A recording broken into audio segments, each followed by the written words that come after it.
नमस्ते दोस्तों, जोहार। मैं अभिषेक चक्रवर्ती आप सभी का फिर से अपने यूट्यूब चैनल पर स्वागत करता हूं। दोस्तों, इस वीडियो के माध्यम से क्लास 9 का टॉप मोस्ट विज्ञान का वायरल इंपॉर्टेंट क्वेश्चंस देखने वाले हैं, जो कि बहुत सारे क्वेश्चन सही से आज आपके एग्जाम में देखने को मिल सकते हैं। तो एक एक क्वेश्चन को आप लोग बारीकी से समझते चलिएगा। चैनल पर नया है तो चैनल को जरूर सब्सक्राइब कर लीजिएगा, ताकि आगे की वीडियोस की नोटिफिकेशन सबसे पहले आपको मिल पाए। तो दोस्तों, पहला क्वेश्चन क्या पूछा कि यहाँ पे देख सकते हैं, कौन अदिश राशि है। ठीक है, इसी टाइप के क्वेश्चन एक आपको पूछा ही जाएगा एग्जाम में, सदिश या तो अदिश। तो देखिएगा, अदिश का मतलब क्या होता है, याद रखिएगा, जिसमें केवल क्या हो, परिमाण हो, जिसमें केवल परिमाण और इकाई हो, वो क्या होता है, आपका अदिश राशि होता है। ठीक है, अदिश राशि जैसे हो गया आपका लंबाई, द्रव्यमान, समय, ताप, कार्य, ऊर्जा, शक्ति। ठीक है, ये सब क्या है, और आयतन, ये सब है आपका अदिश राशि का उदाहरण, क्योंकि इसमें परिमाण होता है और इकाई होता है, दिशा नहीं होता है।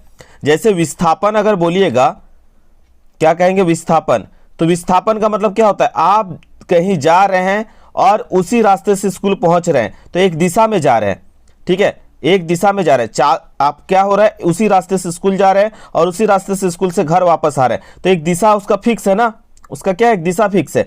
लेकिन अदिश राशि में परिमाण और इकाई तो होगा, लेकिन दिशा फिक्स नहीं होगा। जैसे कोई इंसान जो है अपना घर से पहले अपना दोस्त का घर गया, फिर दोस्त का घर के घूमने के बाद फिर थोड़ा दूसरे जगह घूम लिया, फिर दूसरे जगह घूमने के बाद फिर और कहीं जाके घूम रहा है। ठीक है, तो ये क्या है, उसका दिशा फिक्स नहीं है, कहीं ना कहीं वो जा रहा है, घूम रहा है, वो उसका क्या है, चाल है, उसका क्या है, चाल। ठीक है, तो चाल जो होता है वो उसमें परिमाण होता है, इकाई होता है, लेकिन उसमें दिशा फिक्स नहीं होता है। जबकि विस्थापन में क्या होता है, दिशा फिक्स होता है, इसलिए विस्थापन हो जाता है आपका सदिश राशि, जबकि चाल हो जाता है आपका अदिश राशि। क्योंकि चाल का तो परिमाण फिक्स है कि वो इतना किलोमीटर की चाल जो है वो पहुंच रहा है या चल रहा है। ठीक है, लेकिन उसमें क्या दिशा फिक्स है, नहीं फिक्स है। तो चाल जो होता है वो क्या होगा, आपका अदिश राशि है। ठीक है, और सदिश राशि में क्या आएगा, सदिश राशि का भी एग्जांपल याद रखेगा। सदिश राशि में क्या होता है, परिमाण इकाई के साथ क्या होता है, दिशा भी होता है। जैसे विस्थापन हो गया, वेग हो गया, त्वरण हो गया, बल हो गया, संवेग हो गया, भार हो गया, ये होता है किसका उदाहरण, सदिश राशि का उदाहरण। और जबकि अदिश राशि में क्या बोले, परिमाण और इकाई होगा, लेकिन उसमें क्या होगा, आपका दिशा नहीं होगा। तो इसमें चाल जो है, इसका परिमाण और इकाई तो होगा, लेकिन इसमें दिशा नहीं होता है। तो ये आपका सदिश राशि नहीं, बल्कि ये अदिश राशि है, जो क्वेश्चन में पूछा गया। बाकी सभी क्या है, बल, त्वरण, विस्थापन, इसमें परिमाण और इकाई के साथ क्या है, आपका दिशा भी है। यानी ये सब जो है आपका सदिश राशि है। जबकि आपको क्वेश्चन में अदिश पूछा है, तो अदिश क्या हो जाएगा, चाल जो होगा, करेक्ट आंसर होगा। ये थोड़ा आप लोगों को समझना जरूरी था, क्योंकि क्वेश्चन में कहीं से भी घुमा के पूछा जा सकता है।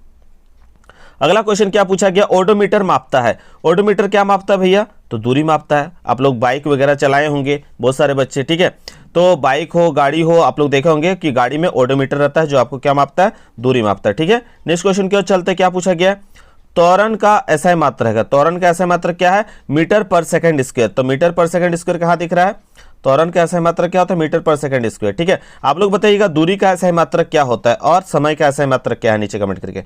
चलिए नेक्स्ट क्वेश्चन की ओर चलते हैं। त्वरण को इंग्लिश में क्या बोलते हैं, एक्सीलरेशन बोलते हैं, इसलिए इसको किससे सूचित करते हैं, ए से सूचित करते हैं। ठीक है, चलिए आगे देखिए क्या क्वेश्चन पूछा गया है। इकाई समय में वस्तु द्वारा तय की गई दूरी है। तो इकाई समय में जो वस्तु के द्वारा तय की गई दूरी होती है, उसे चाल कहते हैं। क्या कहते हैं, चाल। ठीक है, यानी स्पीड कहते हैं। अब बोला निम्न में से कौन सा सही है, तो फॉर्मूला हमने पढ़ा हुआ है, v बराबर क्या पढ़ा है, v बराबर u plus A T, v बराबर u प्लस ए टी पढ़ा है ना। ठीक है, और एक रूल होता है, इसी को अगर तोड़िएगा तो और एक रूल निकल जाएगा, a बराबर v minus you by T, a बराबर v minus you by T. देखिए ऑप्शन नंबर 2 इसके जैसे ही लग रहा है, लेकिन इसमें प्लस कर दिया। अगर माइनस होता तो ये सही होता, लेकिन यहाँ प्लस कर दिया, ये गलत है। ठीक है, ऑप्शन नंबर 1 देखिए सही है, v बराबर u प्लस ए टी, ये जो है समीकरण सही है, बाकी जितना ऑप्शन पे दिया है ये सब गलत है। ठीक है, क्लियर हो गया।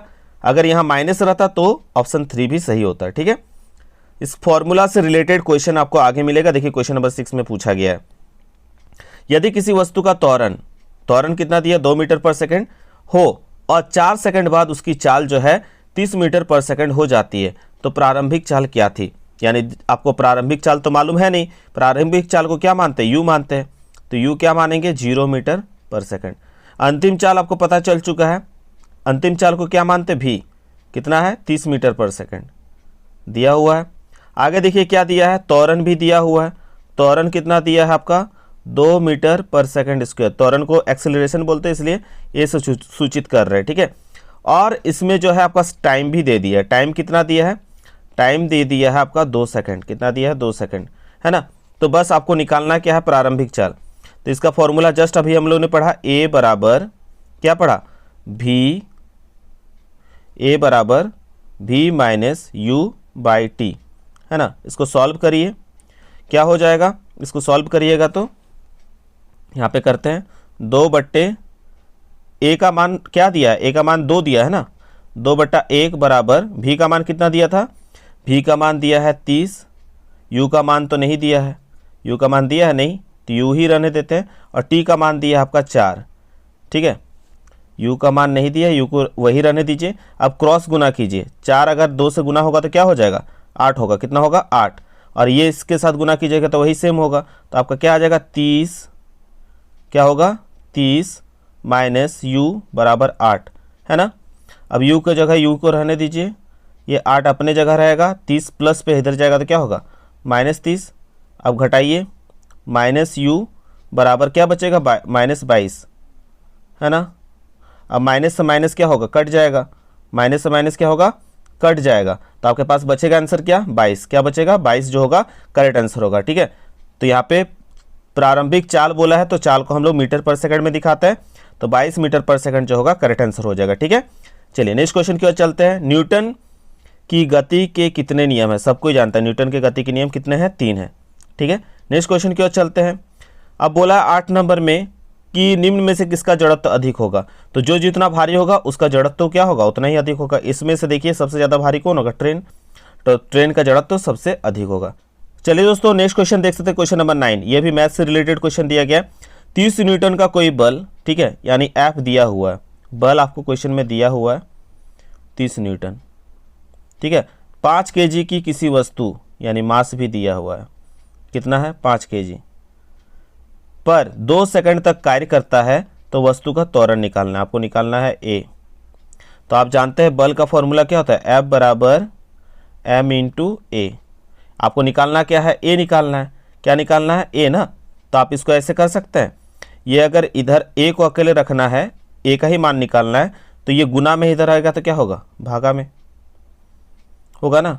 यानी हम बोल सकते हैं ए बराबर एफ बटा एम होगा। तो इसको हम ऐसे भी लिख सकते हैं, क्या लिख सकते हैं? ए बराबर एफ बटे एम। तो एफ का मान कितना दिया है? देखिए 30 न्यूटन दिया हुआ था। 30 बट्टा आपका मास कितना दिया था? 5 kg ना। एम का वैल्यू दिया हुआ था, के बार में कट जाएगा 6 में। और त्वरण का ऐसा यूनिट क्या होता है? मीटर पर सेकंड स्क्वायर, ठीक है। तो देखिए त्वरण का ऐसा यूनिट आ चुका 6 मीटर पर सेकंड स्क्वायर। तो 6 मीटर पर सेकंड स्क्वायर कहाँ दिख रहा है आपको? ऑप्शन नंबर 4 बिल्कुल करेक्ट आंसर है, ठीक है। आसानी से बना सकते हैं। Question number 10। क्वेश्चन नंबर 10 में बोला है कि यदि किसी m द्रव्यमान की वस्तु का वेग v, तो इसका संवेग होगा। तो संवेग का फॉर्मूला हम लोगों ने पढ़ा है, p बराबर m इंटू वी। तो p बराबर m इंटू वी कहाँ दिख रहा है? Option number 4। क्लियर है। चलिए नेक्स्ट क्वेश्चन की ओर चलते हैं। पृथ्वी के गुरुत्वीय त्वरण g का मान है। तो पृथ्वी के गुरुत्वीय त्वरण g का मान होता है 9.8 मीटर पर सेकंड स्क्वायर, ठीक है। आगे क्वेश्चन पूछा गया 12 नंबर। सार्वत्रिक गुरुत्वीय स्थिरांक g का मात्रक है। तो 12 का करेक्ट आंसर होगा 12 का न्यूटन मीटर स्क्वायर प्रति KG square. Option number 3 correct answer है। 13 नंबर पूछा है, चंद्रमा की सतह पर किसी वस्तु का भार पृथ्वी की सतह पर उसके भार का कितना गुना होता है? तो कितना गुना होता है? 1/6, ठीक है। नेक्स्ट क्वेश्चन की ओर चलते हैं। निम्न में कौन पदार्थ नहीं है?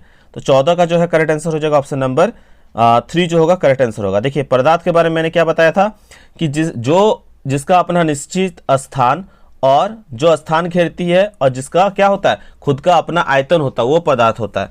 तो प्यार तो एक फीलिंग है, एक भावना है, ठीक है। तो ये भावना जो चीज़ है वो पदार्थ कभी भी नहीं होता है, ठीक है। वो वाला मत समझ लीजिएगा, बचपन का प्यार हर जगह, यहाँ पे भी आंसर वही हो जाएगा, ठीक है।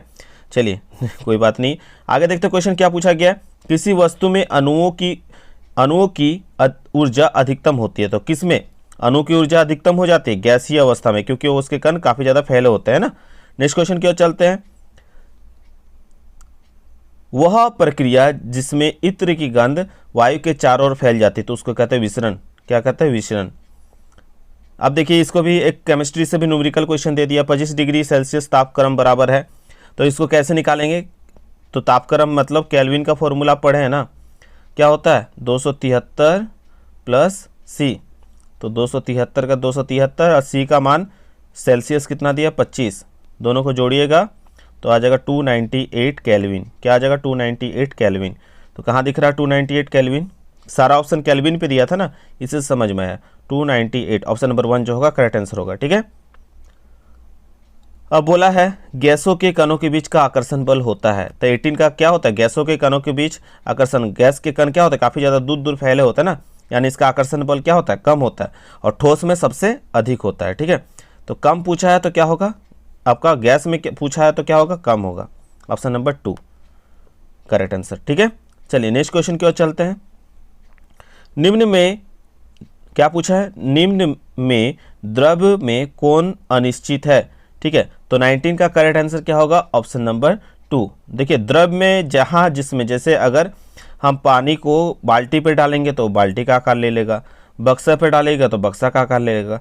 यानी अनिश्चित क्या रहता है, इसका आकार निश्चित नहीं रहता, इसका आकार अनिश्चित होता है, मतलब चेंज हो जाता है। ठीक है, जिस आकार में ढालिएगा वही आकार में हो जाएगा। ठीक है, नेक्स्ट क्वेश्चन की ओर चलते हैं। 20 नंबर, निम्न में से कौन कपड़ा गर्मियों में अधिक आरामदेह होता है? तो ऑफकोर्स सूती का कपड़ा। ठीक है, नेक्स्ट क्वेश्चन की ओर। 1 नैनोमीटर बराबर होता है, तो ऑप्शन नंबर यहाँ पे आपका क्या करेक्ट होगा? 10 टू द पावर माइनस जो है 9 मीटर जो होगा आपका करेक्ट आंसर होगा। ऑप्शन नंबर 2 करेक्ट हो जाएगा। ठीक है, चलिए आगे क्वेश्चन क्या पूछा गया? स्थिर अनुपात के नियम का प्रतिपादन किसने किया? स्थिर अनुपात के जो है नियम का प्रतिपादन यानी law of constant proportion Antoine L Lavoisier और प्राउस्ट ने मिलकर किया है। ठीक है, देखिए एंटोनी लवाइजियर जो है ना, उन्हें केमिस्ट्री का फादर भी कहा जाता है, रासायनिक विज्ञान के पिता के रूप में भी जाना जाता है। ठीक है, 23 देख सकते हैं, पूछा है क्या? किस तत्व का लैटिन नाम फेरम है? तो लोहा। लोहा का लैटिन नाम क्या है? फेरम। Fe लिखते हैं ना आप लोग, लोहा को सूचित करते हैं। आप लोगों को 20 नाम याद है ना, hydrogen, helium, lithium, beryllium, boron, carbon, nitrogen, oxygen. तो ये जितना है आप देखिएगा उसमें हम लोग शॉर्टकट नेम जो है इस्तेमाल करते हैं। ठीक है, तो ये जो लोहा का पूछा है लैटिन नाम, तो फेरम जो है किसका है? लोहा का, जिसको Fe से डिनोट करते हैं। आगे पूछा है सोडियम का संकेत है, तो हर किसी का शॉर्टकट नेम होता है। जैसे लोहा का आपने Fe देखा, तो सोडियम का क्या होगा? Na। आप लोग बताइएगा Ne किसका है, N किसका है, Zn किसका है? नीचे कमेंट कीजिए तो देखते हैं कितने सारे बच्चों को पता है। 25 नंबर क्वेश्चन में पूछा गया जल के एक अणु में हाइड्रोजन और ऑक्सीजन का भार का अनुपात होता है। तो 25 का करेक्ट आंसर हो जाएगा ऑप्शन नंबर 1। ठीक है, 1:8। 26 नंबर चलते, क्या पूछा गया? सभी द्रवों की रचनात्मक इकाई क्या होती है? तो सभी द्रवों की रचनात्मक इकाई जो है वो परमाणु होती है। ठीक है, चलिए 26/27 नंबर चलते हैं। आत्महत्या का थैला किसे कहा जाता है? तो आत्महत्या का थैला को हम लोग कहते हैं लाइसोसोम। ठीक है, नेक्स्ट क्वेश्चन की ओर चलते हैं। Question number 28। ठीक है, 28 का जो है तारकाई का पूछा है, तारक मेहता का उल्टा चश्मा नहीं, तो इसका तुर्क निर्माण जो होगा करेक्ट आंसर होगा। ठीक है, मानव शरीर की सबसे लंबी कोशिका सबको मालूम है। 29 का करेक्ट आंसर क्या होगा? तंत्रिका कोशिका जो है सबसे लंबी कोशिका है। नेक्स्ट क्वेश्चन की ओर चलते हैं। पादप और जंतु कोशिका में प्रमुख अंतर क्या है? तो पादप और जंतु कोशिका का जो है उसमें प्रमुख अंतर क्या है? पोषण का जो है संबंधी जो है अंतर पाया जाता है। ठीक है, पादप और जंतु कोशिका में। जंतु कोशिका में नहीं पाया जाता। क्या नहीं पाया जाता? आप लोग दोनों फिगर पादप कोशिका, जंतु कोशिका जिन्होंने अच्छे से पढ़ा होगा उनको मालूम होगा। 31 का करेक्ट आंसर क्या हो जाएगा? कोशिका भित्ति। नेक्स्ट क्वेश्चन की ओर चलते हैं। रंगीन प्लेस्टिड को कहते हैं, तो रंगीन प्लेस्टिड को क्या कहते हैं? ऑप्शन नंबर 2 जो होगा करेक्ट आंसर हो क्रोमोप्लास्ट। नेक्स्ट क्वेश्चन की ओर चलते हैं। किसकी उपस्थिति में प्रोटीन का संश्लेषण नहीं होता है? तो किसकी अनुपस्थिति में प्रोटीन का संश्लेषण नहीं होता है? आपका राइबोसोम जो होगा करेक्ट आंसर हो जाएगा। नेक्स्ट क्वेश्चन के चलते हैं 34 नंबर। किस प्रकार के उत्तक की कार्यशीलता के कारण पौधों का जो है वार्षिक वलय बनते हैं? तो 34 का जो है correct answer option number 2 correct answer हो जाएगा, क्लोरोप्लास्ट। ठीक है, नेक्स्ट क्वेश्चन की ओर चलते हैं। क्लोरोप्लास्ट बोल रहे हैं। पार्श्व विभाजक यानी लेटरल जो होगा यहाँ पे आपका पार्श्व विभाजक करेक्ट आंसर होगा। नेक्स्ट क्वेश्चन की ओर चलते हैं। निम्नलिखित में से कौन फ्लोएम उत्तक का भाग नहीं है? तो फ्लोएम उत्तक का भाग, ठीक है, तो फ्लोएम उत्तक का भाग नहीं है, तो इसका 35 का जो है करेक्ट आंसर होगा आपका स्नायु जो होगा करेक्ट आंसर हो जाएगा। ठीक है, बाकी सभी है लिगामेंट जिसको कहते हैं। आगे क्या पूछा है? कौन सा उत्तक जल और खनिज लवण का वहन करता है? तो जल और खनिज लवण कहाँ से मिलता है? आपका मिट्टी से मिलता है। कहाँ से मिलता है? मिट्टी से। और मिट्टी से जो है जड़ और खनिज लवण को ले जाने में कौन मदद करता है? जड़। कौन मदद करता है? जड़। ठीक है, तो ज से जड़ और ज से जाइलम। खनिज लवण और उत्तक ले जल और खनिज लवण ले जाने का काम कौन करता है? जड़। तो ज से जड़ से याद रखिएगा, जड़ से जड़ का ज और जाइलम का भी ज। ठीक है, तो कौन सा वहन करता है? आप याद रखिए कौन सा उत्तक है? वो जाइलम है। ठीक है, फ्लोएम का काम क्या है? नीचे कमेंट करके बताइएगा। मूंगफली और बादाम के छिलकों में पाया जाता है। तो मूंगफली और बादाम के छिलकों में क्या पाया जाता है? ऑप्शन नंबर 2 जो होगा करेक्ट आंसर हो जाएगा। आप लोग बताइएगा नारियल के छिलके में क्या पाया जाता है? नारियल के छिलके में जो है आपका कौन सा उत्तक पाया जाता है? नीचे कमेंट करके बताइए। 38 नंबर, 38 में क्या पूछा गया है? शरीर का बाहरी और भीतरी रक्षक आवरण बनते हैं। तो 38 का करेक्ट आंसर होगा ऑप्शन नंबर 2 एपिथेलियम। ठीक है, क्वेश्चन नंबर 39 देख सकते हो दोस्तों, क्या पूछा गया है? जिस मृदु की कोशिका में हरित लवक पाया जाता है उसे कहते हैं क्लोरेनकाइमा। ऑप्शन नंबर 2 जो होगा करेक्ट आंसर हो जाएगा। ठीक है, चलिए आज का लास्ट क्वेश्चन यहाँ पे देख सकते हैं। ट्रेकिड्स पाए जाते हैं। तो ट्रेकिड्स पाए जाते हैं किसमें? आपका फ्लोएम में। ठीक है, आपसे फ्लोएम के बारे में भी पूछा था। अगर ये 40 क्वेश्चन अगर आपसे पूछे जाते तो आप कितना सही करते हैं? नीचे कमेंट करके बताइएगा। आपका एग्जाम जो है अच्छा जाएगा, बस आप लोग माइंड को फ्रेश करके जाएगा। आपको सब मालूम है, जितना आंसर आता है सब आंसर को करके आना है, छोड़ के नहीं आना है। ठीक है, आप लोगों को एग्जाम के लिए ऑल द बेस्ट। और जो बच्चे क्लास 10 की तैयारी करना चाहते हैं, चैनल को नया जो आए हैं जो वो सब्सक्राइब कर लीजिएगा और नीचे कमेंट कीजिएगा कि सर हम लोग इस सब्जेक्ट का तैयारी करना चाहते हैं। आशा करते हैं दोस्तों आज की वीडियो आप सबको पसंद आएगा। अगर पसंद आए तो बिल्कुल लाइक शेयर कमेंट करना ना भूले। मिलते हैं दोस्तों नई वीडियो के साथ, तब तक के लिए धन्यवाद। जय हिंद, वंदे मातरम।